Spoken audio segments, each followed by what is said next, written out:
Marketing survival series part 33.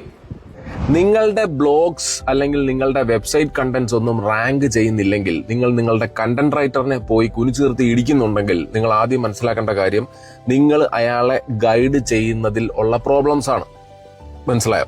Content റൈറ്ററിന്റെ point of വ്യൂവിൽ അയാൾ വളരെ ഡീറ്റെയിൽ ആയിട്ടൊരു കണ്ടന്റ് എഴുതുന്നുണ്ടാവും. പക്ഷേ SEO പോയിന്റ് ഓഫ് വ്യൂവിൽ എന്താണ് ചെയ്യേണ്ടതെന്നുള്ളത് കണ്ടന്റ് റൈറ്ററിന് നിങ്ങൾ കറക്റ്റ് ആയിട്ടുള്ള ഗൈഡൻസ് കൊടുക്കണം.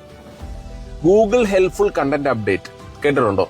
ഈ ഗൂഗിൾ ഹെൽപ്ഫുൾ കണ്ടന്റ് അപ്ഡേറ്റിനെ ബേസ് ചെയ്തുകൊണ്ട് വേണം നമ്മൾ കണ്ടന്റ്സ് റൈറ്റ് ചെയ്യാൻ. സ്ട്രക്ചറിങ് അല്ലെങ്കിൽ EEAT സ്ട്രക്ചർ കേട്ടിട്ടുണ്ടാവുമല്ലോ.